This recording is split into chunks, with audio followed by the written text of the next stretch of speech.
Morning, lockdown workshop. Just going to set up for something different today. No bikes. We're not doing that either. I wanted to do that, but I've got to clear some stuff that, I'll be honest, has been waiting for about 10 years to do. Can't remember we had the staircase put in about this time. A long time ago, probably about 10 years, I think. Could be less, to be honest. Actually, it might be. It might be about 7 or 8 years. We had a staircase fitted in the house, and there was originally a cupboard, full height cupboard. And we took it all out, rebuilt it all, and put a new staircase in, and never actually finished the kind of, there's a cubbyhole piece at the back, and I always intended to make a cover for it on the front that was something similar to the bath panels that I made a few years before, and through a few iterations, because I wanted glass in it, and then we agreed to have hardboard, and these are all the instructions for the bath and how the bath was going to fit. Where are we now? 16, 14, no, they're the boxes. That's all the cutting diagrams for the boxes, which I've still got to do this morning. That's the frame for the bath. That's the top edge for the bath. Oh, that's the doors for the summer house I made. They're still going then, which amazes me. Ah, here we go. Understairs. Right, so it's going to be, it's a box at the moment that's painted MDF to match the wall, so it looks like it's part of the wall.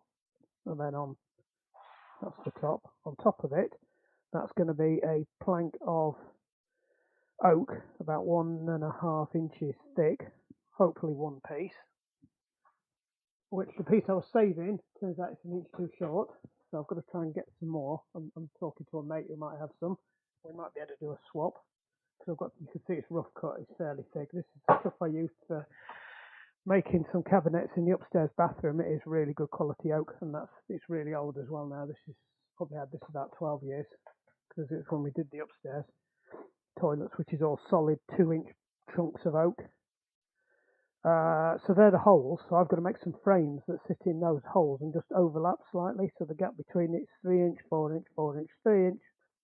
The frames are going to overlap the edge of that hole by 1 inch, and then I'll use a gravity system that I used on the upstairs toilet, using 45-degree blocks, so the weight of it sucks it in on the blocks on there, and then you can just lift them off to get to the electrics, because all the electrics for the solar, the relays for this building, the other building, there's a load of comms in there as well, so there's all sorts in this cupboard behind there. It's about 1 foot deep, and just needs covering up really. It freaks the dog out with all the flashing lights. So the skirting board along the bottom, then like I said, this is a lump of MDF that was all painted up. It's about 3/4 inch MDF, so it's quite heavy duty stuff. And there's a frame behind that as well that it's fastened to, so it's solid. And then it'll just look like it's brick with some panels on, and it's been plastered, and then a thing on top of it that we can stand junk or books or something on. And then that's it. So I'm going to make these frames. So basically they're going to be a frame that looks something like that. Upright runners, recessed behind by 1/2 inch. They're going to be 3/4 inch thick, so kind of that thickness. So here's some stuff that I planed down. That was a piece that was spare from the upstairs bathroom, so it'll be about 3-inch thick, same thickness as that, so that's about 3/4, and then it'll have a channel in it, 1/4 inch to drop the MDF 1/4 inch ply in, and then that'll be faced with something like wallpaper or painted or something, and that pushed in. So they're like frames really, like picture frames hung on the wall. So I'm going to make 3 of them today. As you can see, I've only got one piece that's planed up, and I'll only get, because I think that's less than 6 inches it is, so I'll only get one piece out of that. We've got some big chunks over there. We've got a big lump over here that's 3 inches. So I'll probably get 2 out of that, hopefully. We'll have to see. Before I start attacking one of these, so I'll probably attack that one and leave that one, because I can probably get everything out of that. And what I'll do is I'll run that through I'll cut it up into pieces, and then I'll run them through the planer. I found that's better than trying to plane a big chunk and then cut the pieces out of it. So I can get a square edge to start off with by running it either through the bandsaw. So I might have to put the really thick blade on the bandsaw if it's not already on. I think it's already on. To rough it out, and then we'll get the table saw out. We'll start rough cutting the timber into the sizes we want. Probably get some chop short saw action. We will be using mortise and tenon joints. I'm not going to cheat and use biscuits. I always use mortise and tenon on these because I think it makes them, even though they're not functional doors, I just think it makes them better, and it can get a lot of temperature change under there, so mortise and tenon is a much better thing. And I do happen to have a mortiser. I've just got to check that I've got a 3/4 inch blade for it. That's the mortiser. And I think I've got a mortise blade in here, should have. He says. That looks like a mortise blade. No, that's a 3/4. That's the big one. I want a 1/4 inch. Of course, I can't remember where to put them now. I thought they were in a wooden box.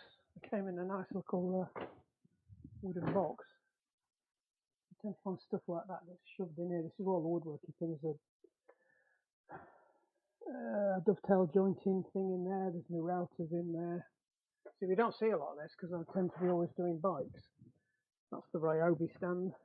Some of the old Black & Decker stuff I had originally in there that I keep fixing instead of replacing. Battery charger, Dremel. Nope, not in there. That's all the nail gun stuff down there.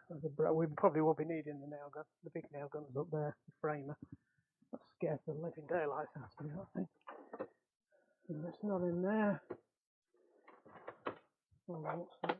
No, I know exactly what that is. That's the verniers. That's the cabinet making bits, I think. Yep. Oh no. What's this? This is all the woodworking chisels and chisel. Oh, there we go. Oh, that's right. Yeah, I do remember. I broke one of the things. It fell on the floor and broke. Right, so we'll be using that one probably. And I've got a jig that I use. I think these are. Pretty sure they're Imperial. Only working Imperial. I can't remember what I did. I can't remember whether I broke the drill or I broke the bit. I think I broke the drill. You do get a drill sharpening kit, but I don't know where it is. It should be in here. So this is the one I bought to replace the one I broke. So I'm assuming the one I broke. That's the one I bought to replace the one I broke, and I'm assuming it came in here.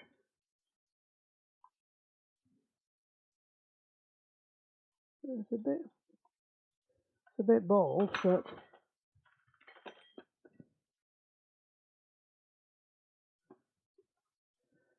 I can't remember now. I can't remember whether because I do remember I had to cut them down to make them fit in the mortiser. So I'm wondering if I cut one of them down too far. It's all lost in the history of time now, unfortunately. So maybe it wasn't long enough to fit in the. I think what it was. I remember. I had a mortising frame that went on the pillar drill, so you could use the pillar drill as a mortiser. And I did have to cut them down to make it fit that. And I think when I did that, they wouldn't fit in the mortise and tenon machine because they were too short. They have to be longer. So I had to go and buy another one to make it fit, or something like that. There's something to do with, I seem to remember there's something to do with this collar as well, and you use a 2p piece. God, it's that long since I've done this.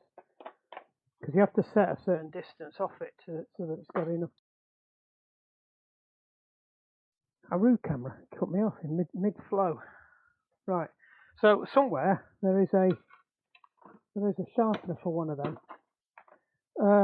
It's like a long thing that fits up the shaft, and then you spin it and it grinds out the points on the chisel part. I don't think we'll need it, but I've just remembered I had one and I haven't seen it for ages. I suspect it's in here. This is where most of the stuff comes to die, in here. Used to get used as a bit of, I was looking for that the other day. There we go, mortise and chisel sharpening kit. So I did have it. Yeah, I think you have to put a different end on, depending on which mortise and tenon. Sorry, I'm trying to do stuff and holding the camera at the same time. That's very, there you go. Yeah. So that goes up and sharpens it. I can't even, oh that's right, yes, there's a hole in the tip of that and you put one of them in that keeps it centred in the middle, so that is it there.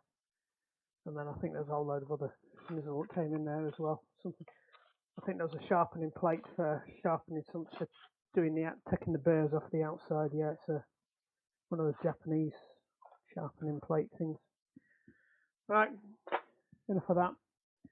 Let's get cracking. So what I'll do is off camera, I'll just do myself a quick cutting sheet so I know exactly what I need, what pieces I need and what thickness I need them at, so I don't get it wrong, and then double check it. Because it won't be the first time I've cut a load of pieces to a distance and then forgot I've got to allow on a tongue for it. But I'm doing it the other way around this time. I'm cutting them 3. Well, actually I might do them 3.5, it depends, but then I can't use that over there. Let me have a think about it. Anyway, bring you back in a moment. Right, we'll keep an eye on that. The camera crashed, so I probably lost about 15 minutes. You missed all the fun and games dragging all the machinery out. So, I was just about to say, before I realised it crashed, these are on wheels. Most of the heavy machinery is on wheels, so I can push everything back and out of the way. This standard Axminster lift kit. It rolls like that, don't run over the cable. That shows enough room, and then you drop them down, and it's solid now. And then I plug this into here. If I can get it over, I have to chuck it. Nope, that's not going to have one go.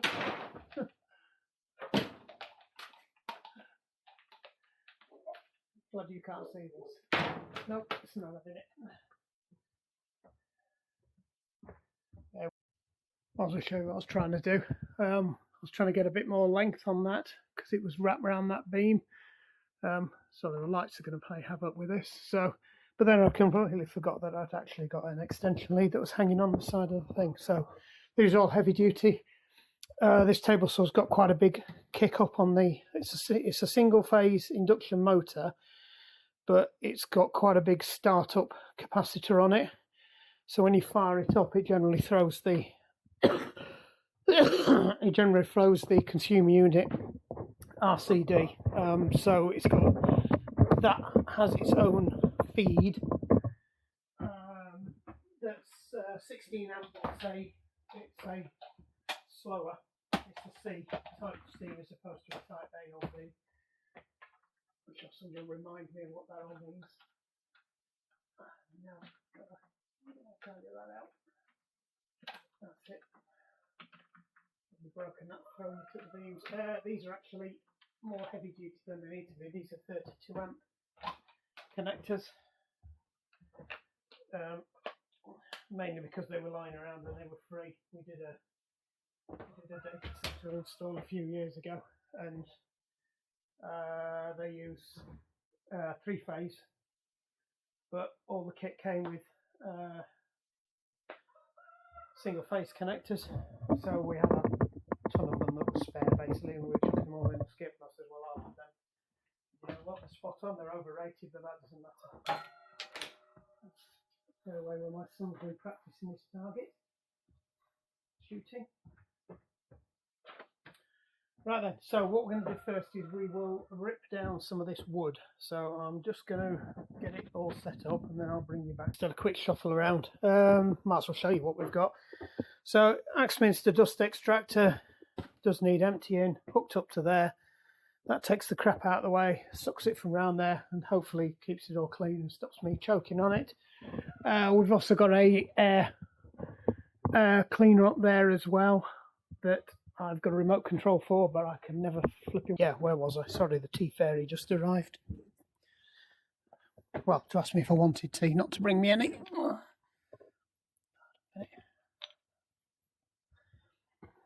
this place just needs defuming. Right, where were we? Right, so I've set the fence up. God, this table saw's taken some hammer. I'll need to straighten that down. All this stuff is going to be up for sale shortly once I finish the last of the jobs. Right, I've set the fence to 4 inches. I need 4 inches, 2 lots of 4 inches on there, and then we might be able to get 3 lots out of it that way, depending on how much the wood moves as I cut it. Because as you cut the timber, you release the tension. So what you might have is what looks like a nice flat piece of wood, and then as soon as you cut it, it'll change shapes because it's holding itself in tension, if that makes sense. And these are fairly solid pieces. These there's not much bow or move in them. But if I start planing them, I could plane them nice and flat on this piece of wood and then start cutting it, and then it'll be all over the place again. So it's easier to cut well over the size you need width-wise there and going down there, because it's mainly that cut there that'll put the bends and shakes into it. Bends, not shakes. Shakes are cracks in it. God, listen to me remembering all my terminology. Timber's normally rated as well. It'll have a C rating on it for construction, and how many knots and things it's allowed within its length. But this stuff's just, this is cabinet maker stuff. This is really good quality timber. You can see there's very good grain. The fact that they're not bent or anything, and it's a fairly hefty slab. I mean, it's not cheap either. Like a lump of wood like that's expensive. Anyway, right, so we're going to rip them down. 2 lots of 400, then we'll tip it on its edge and we'll rip it again. I have decided whether I'm going to rip it that way using this or using that, because it will be big enough to use this, but if I do that I lose the thickness of the blade, whereas if I put it through there, it's not as accurate a cut, but it's a thinner blade. So we'll see how we go with that. But it swings around about because what this does is it cuts a very flat, whereas that cuts a bit of a wavy one. And then I've got more work to do with the planer, so I'll probably stick to this. It's a big blade in this, actually. It's quite big for a table saw. Well, a home hobbyist's. Well, it's not really a hobbyist's one. It's kind of a mid-range. There's all sorts you can buy for this. You can buy sliding tables and things, but I didn't need it. That's irritating me that way. That's got bent because they were not cheap then.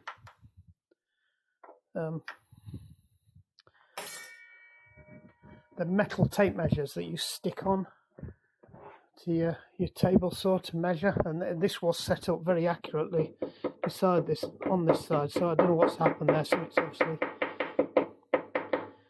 impacted with it. Do you know what, actually, I call that a save. Another one there. We could have a lockdown workshop just on fixing all the woodwork tools ready for me to sell them.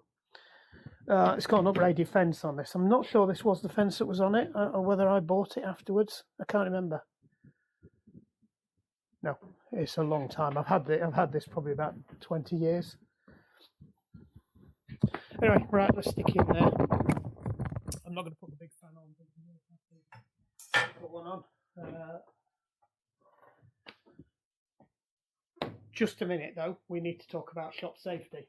So there's no more important piece of shop safety than safety glasses. So we're going to go and look for some safety glasses.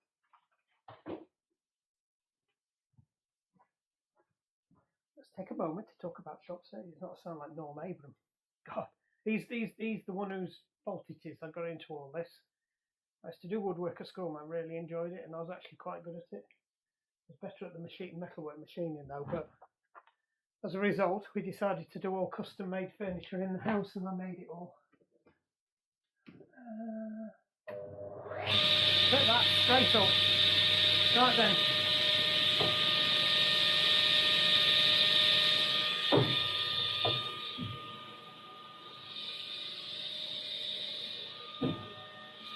Just selecting which is the best edge. I'm not sure how to do it. That's a bit heavy. Right, I think that's the flattest edge. You want to put the flattest edge through there.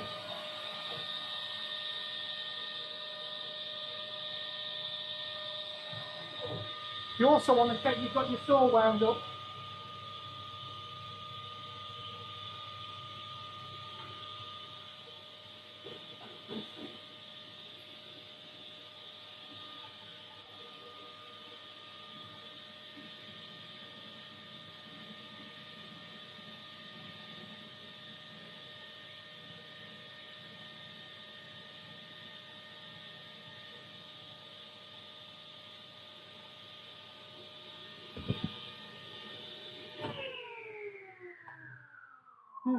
Right, so that's interesting. Houston, we've got a bit of an issue. I didn't actually realise this block was so thick, it's higher than the saw blade, so we are kind of snookered there. I have done this before. What you can do is you can take the I can't remember the name of that. It's the splitter piece off the back, and then just run that through so it cuts the channel, and then you can flip it over and cut it through again. But I am thinking that might be because this is very hard work on the saw blade, so I'm now thinking that I will do the first cuts on the bandsaw. So let me just go and check what saw blades I've got. We'll roll this out of the way and roll that back out. So it's not any more noise than it needs to be. So we've got a roller set up just to catch the wood as it comes off the other end. It's right on the top of its length, I'll be honest, there, and it's jammed up against that. So I'm not sure how effective that be, but it's just to catch the weight of that as it comes off that, because I'm not going to be able to hold that. It'll just drop down. So at least it'll keep it on there. It has got the fat blade in. I've set it to the right height. I've set that to 4 inches. Though it looks like it's over there. This one never got set up as well as the other one. I think it's mainly set up on this side using that marker on that side. So we'll get that lump of wood and we'll run it through and see how it goes. Can you see there? This is a big old board. This probably weighs about 40 kilograms, possibly even 50.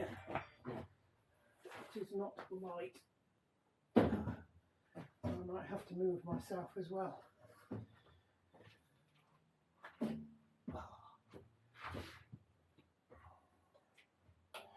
Sorry about the noise.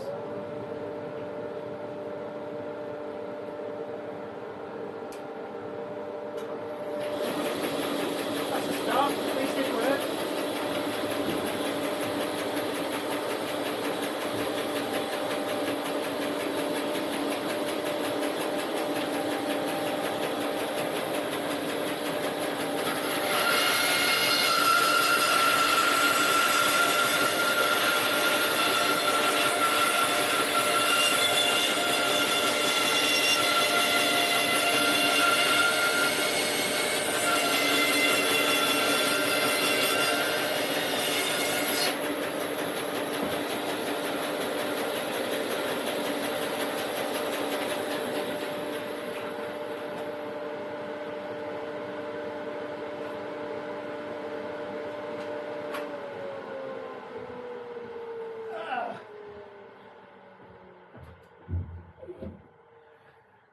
No, the blade's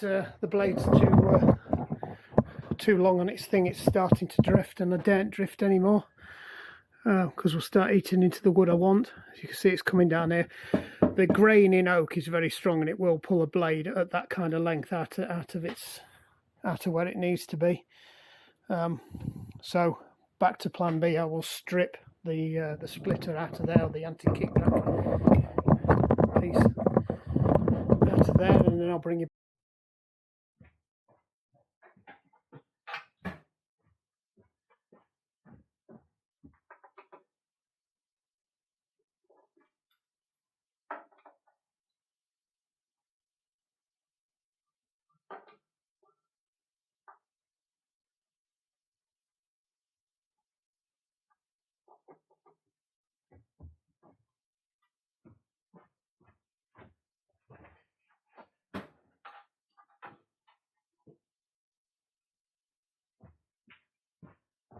Phillips, not Aussies.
reset up.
Right, let's go again. Sorry, the battery went flat.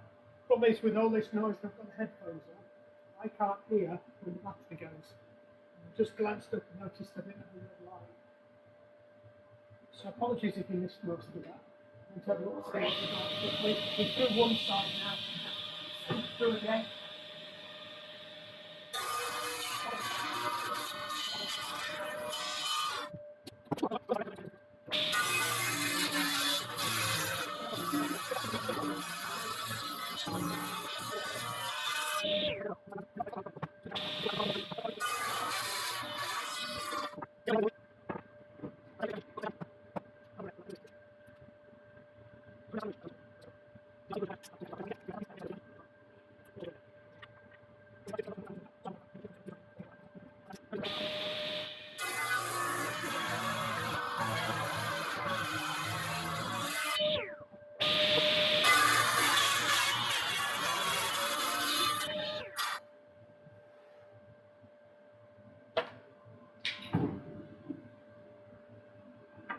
Good.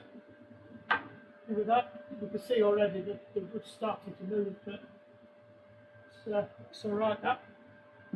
So I'm going to finish off cutting these out, and I'll bring you back when I've bring you back to the last one.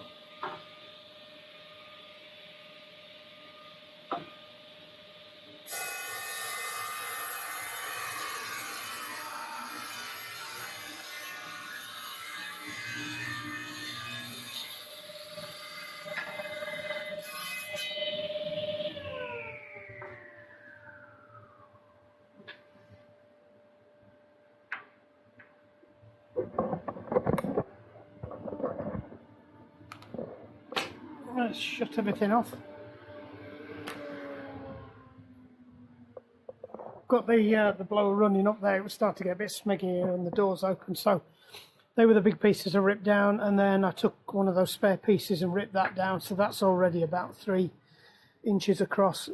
That was a plank we'd already got. That's kind of the thickness we're aiming at, so I might get away with these. Ideally I want to try and take them all out the same piece of wood, because it means they will look the same when they are oiled up, and we probably will be using a Danish oil finish that I normally use, because it seems to work very well with this timber. But if they all come out the same piece, then they're spot on. No idea why it decided to turn off then.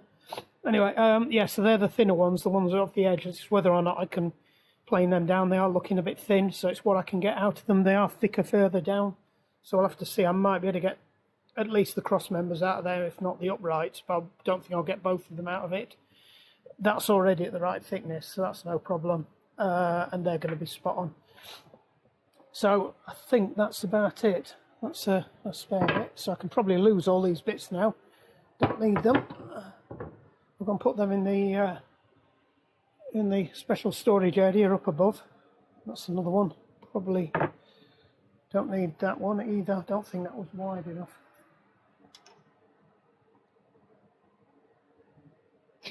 But by the time I've ripped the edges off, it won't be. So that can go over there too. We'll keep some of these because I use them for making the gravity blocks that hold it in place. Right, so let me just have a quick tidy up, and then I will bring you back, and we'll probably be on that beastie over there.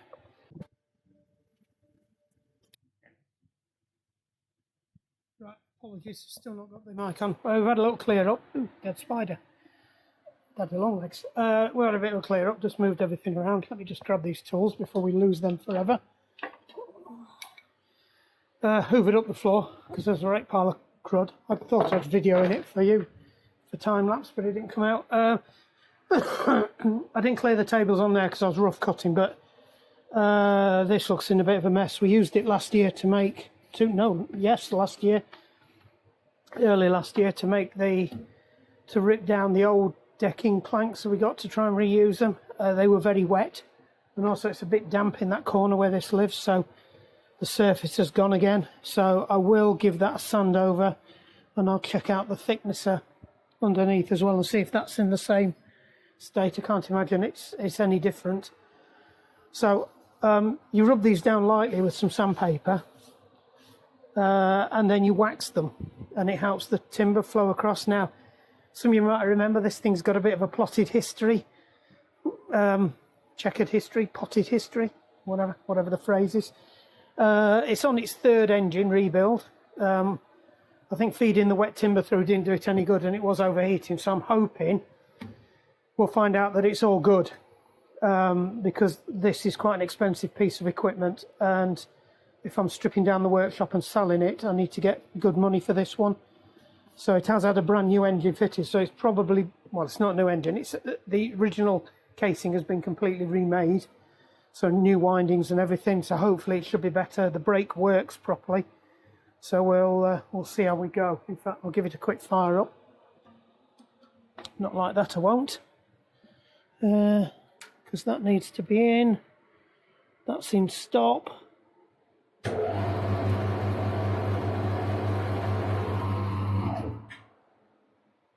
And the brake works. Brilliant. There is some muck on there that needs cleaning off. And I don't know whether I ought to stick some new blades in.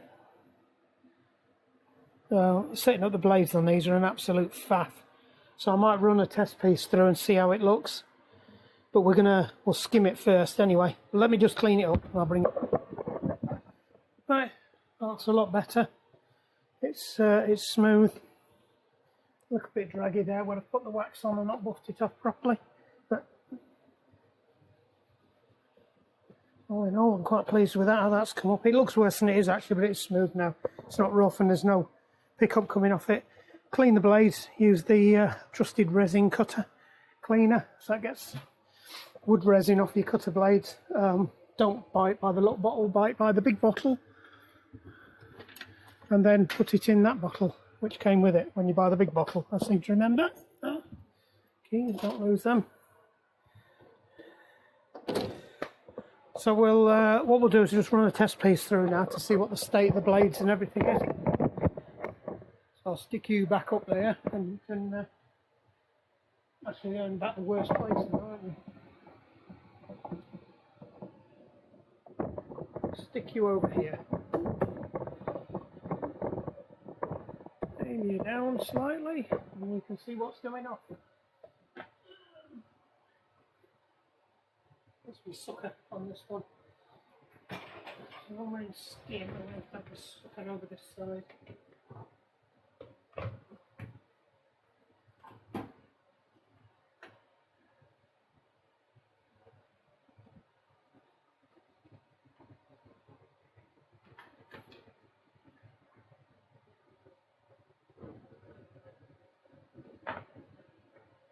use this side of the cutting bed because the blade looks in really good condition on this side, so it's more likely to be flat. But if it is dipped in the middle, I will see it more now than putting it through the middle, because that's what I really want to do. So I'll just stick that up and under. Oops. That's not clever. I lost a nut off that. Who knows where that is?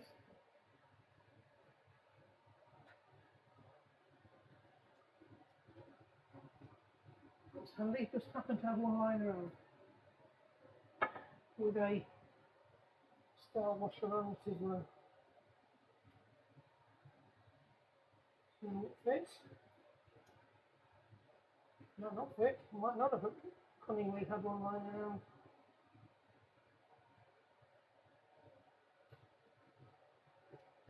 No, that just fits. It's the star washer that doesn't fit.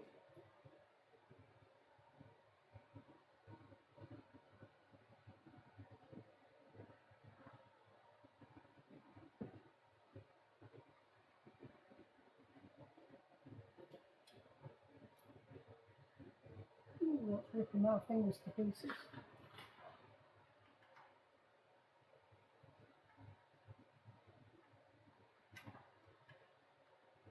Star washer's just slightly too. Sorry, it's not a star washer, it's a grippy washer. Grippy washer that's probably not meant for that. I will concede. No, I can't do that. Let's see what else we've got on the front.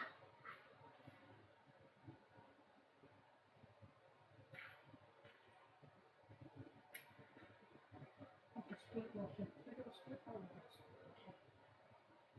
This will do.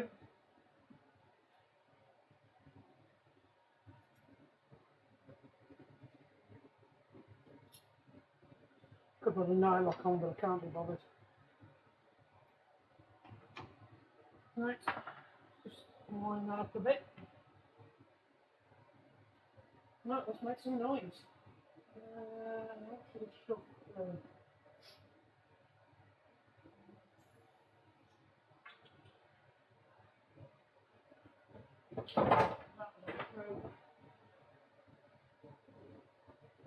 Bendy Wendy.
pretty good.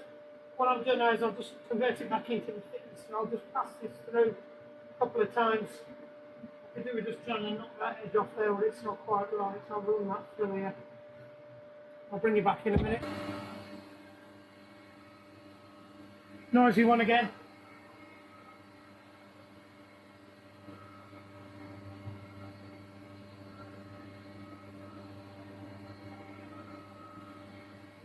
Quite pointed, so it's only going to catch at one end, and the auto feed's not working well either.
I'll bring you back when it's at. Looks like I missed that one again. What did I get to? Warm. I'm going to stick. Yeah, it's all in bits now. This is how most of this machine spends its life over the last year or so. We've had a few issues with it, mainly caused by me. I'm just going to change the blades on these, because these are the blades I was using for cutting up all that really crappy timber. So I'm going to swap them out for some brand new blades and reset them. It could be the blades are too low. These are quite stiff. So what's happening at the moment, I don't know if you saw what's happening, I'm really struggling to get the wood through, but yet the planer's not even anywhere near it.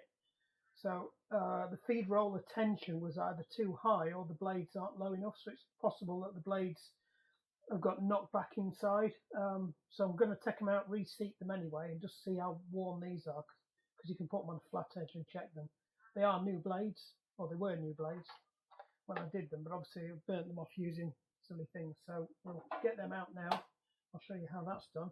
So the reason I had to trim that down was because last time I was using silly spanners, and this one, and they weren't very good. So I've got a sacrificial 7 mil. There's a bolt in here, and what it does is it backs off and pushes against the blade to hold it in place, and there's some actual springs underneath as well. So the blade naturally wants to push up against the springs outwards. And this bar locks it all in place, and you set it at the right height using a tool that presses down on the springs essentially. Now this slot here was tighter than the others, so these spanners wouldn't fit in. In fact, it's still not fitting in, so I might still have to put it through the grinder again, because as I'm backing it off, it's moving out. So danger, noise.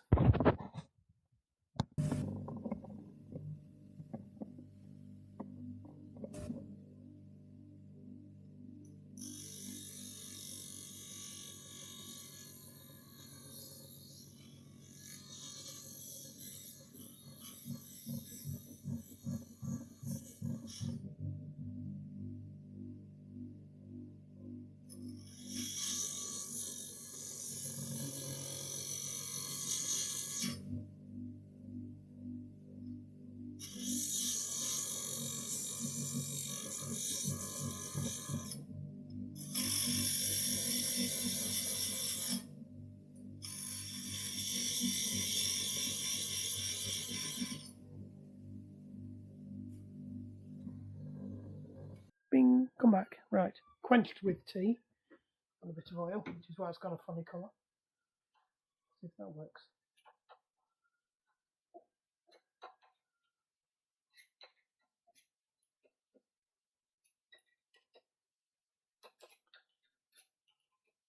It's quite a funny thing. You slacken these off, and then you go slacken some more off, and then the ones you flattened off already once get really tight in the slots. So you should see that blade's just popped out now. There you go. So what we would be looking for is I would put that on something very flat and very straight, like that, if I can drop that down now. And what I'd do is I would look through and I would see if I could see anything, and yeah, that's got a massive, great big. So it's doing that, it's worn out in the middle. So these need sending for resharpening. Probably not going to bother because I've got another set to put them in and I'm going to sell this. So whoever wants them can get these sharpened up. It's because I was running really rubbish timber through them. And you should get them sharpened up quite regularly anyway. I tend to leave them too long, which is probably why I'm in most of the problems I'm in with this thing. So we'll shove that on and we'll get the rest of them out. Now you've seen how it's done, and I'll bring you back for setting. Right, hopefully you can see that. I'll wind you down a little bit.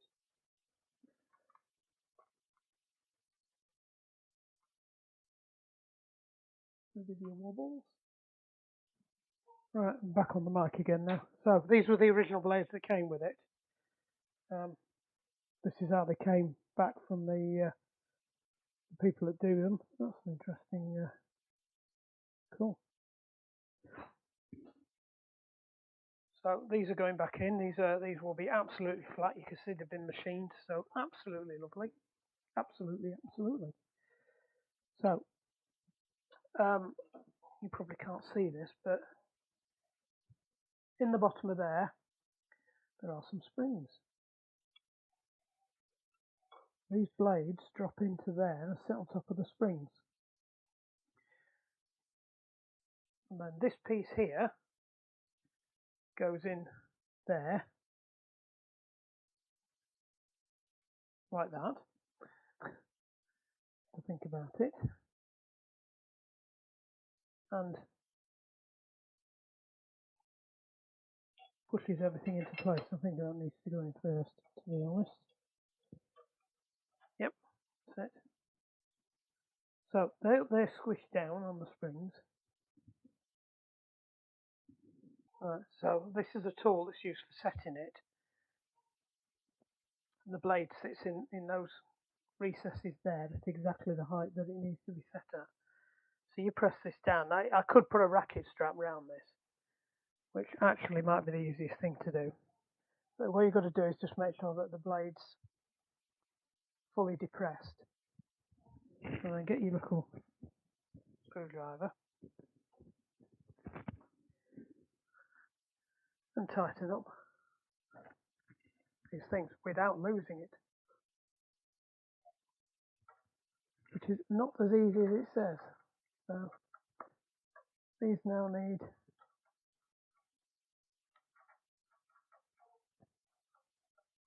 backing out until they ram into the back of there.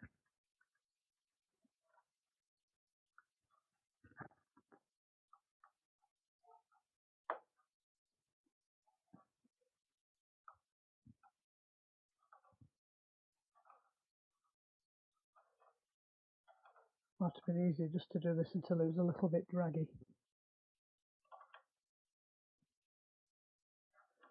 This is why putting a ratchet straps around it isn't a bad idea.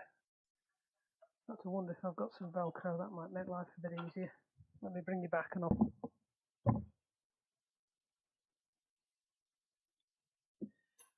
Well, as you can see, that didn't go to plan. Right, tie wraps, we resorted to the old faithful bodging. So that's fastened down now. I've checked it is lined up again still. Check the actual bars still in. What I could do is shove them across slightly.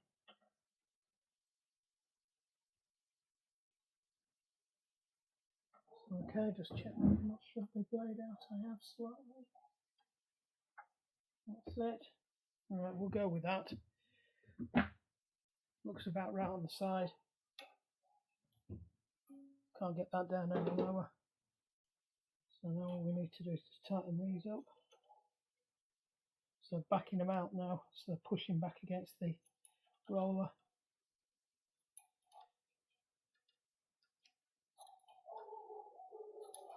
course, this one's not going to be easy to do because I've got the tie wrap in the way and the dogs have just kicked off.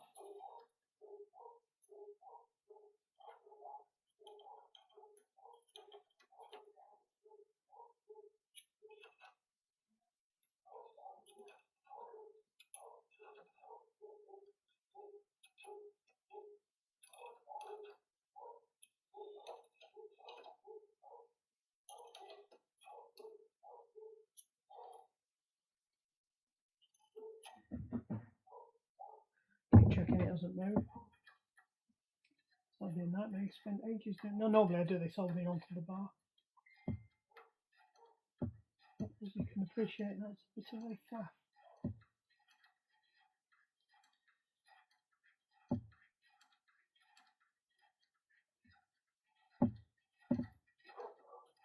There we go, nearly there.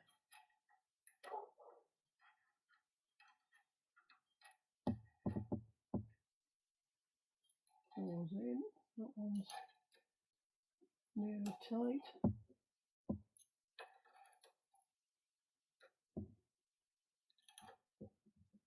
To be honest, once the middle ones are done up, you can probably black the bar off and do it because it's not going to go anywhere. It's just how tight it is.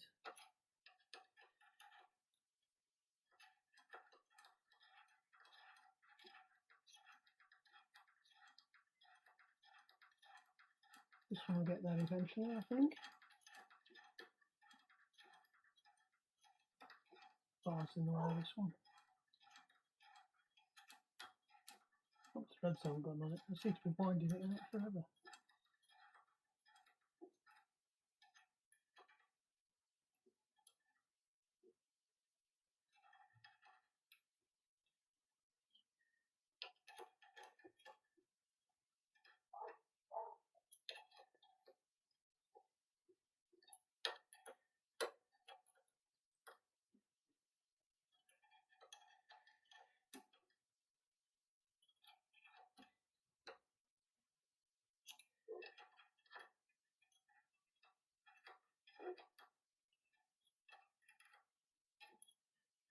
Right, can't get that one done up. I'll just clip this off.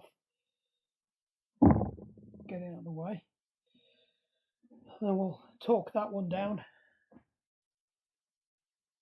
Looks okay, looks good.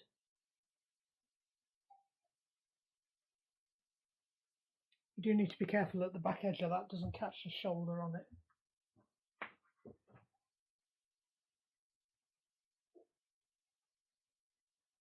All good, can see daylight.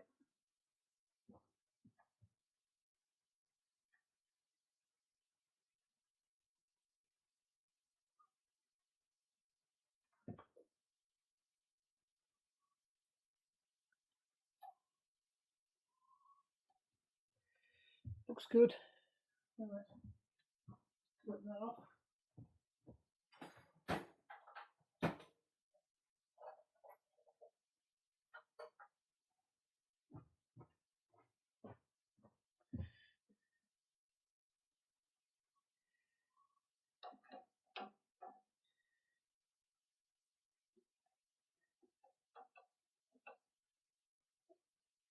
Oh, these are tough tie wraps.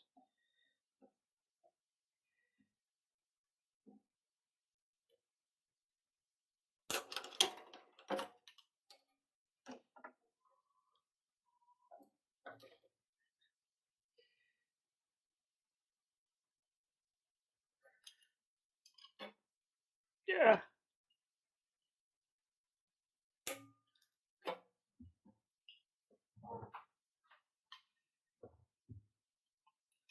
So I've just got to sort that one out.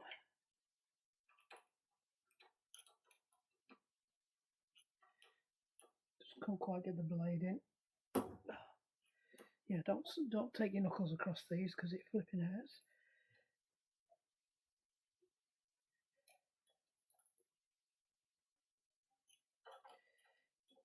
I suppose I could put a cloth across it to stop me. You know, like I said, you do need to keep going back and checking these.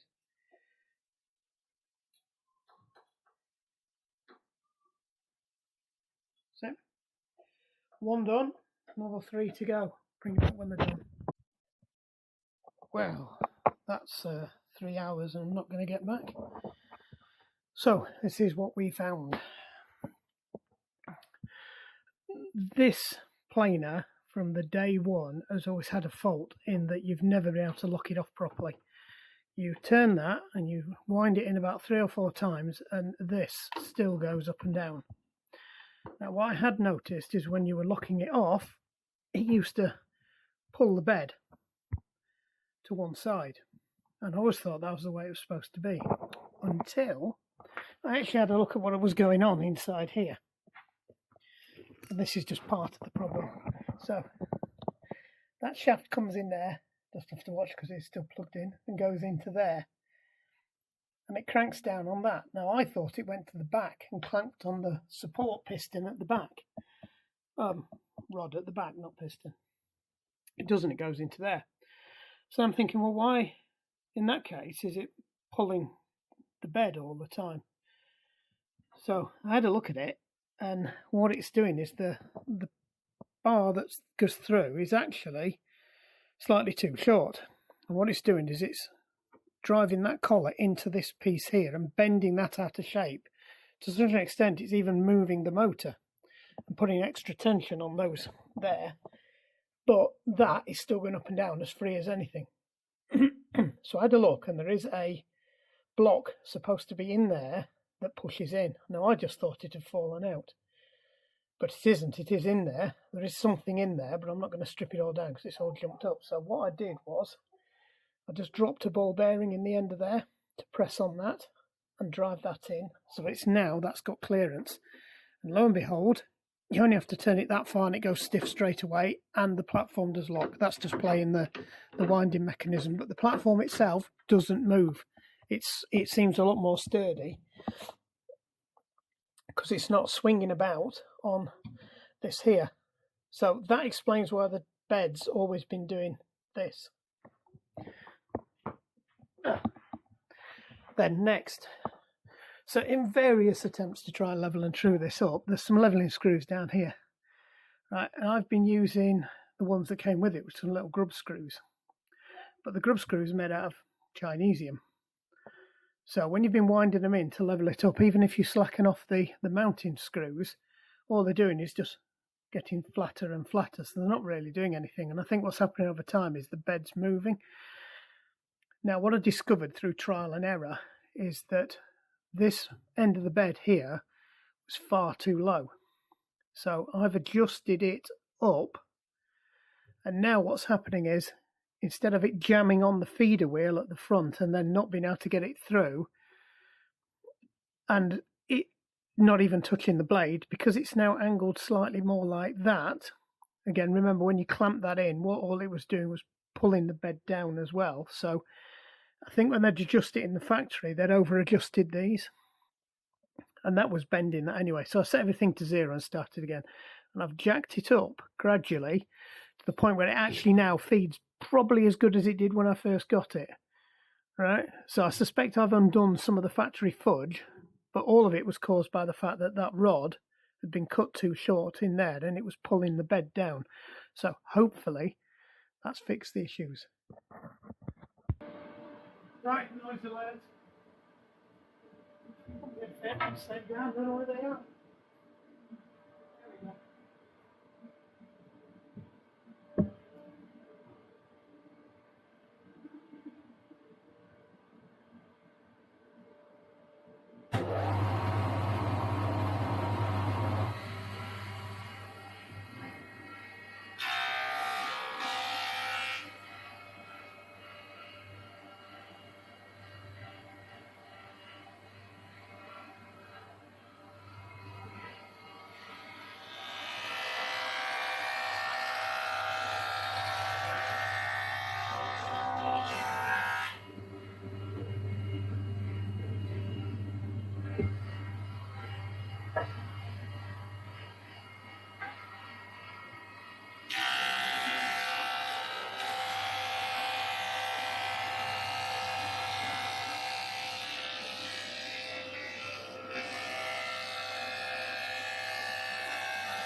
It has happened, didn't it?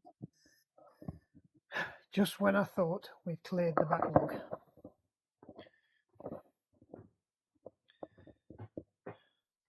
They're back. To be fair, we knew about this one. Bottom bracket's gone. Back wheel bearing.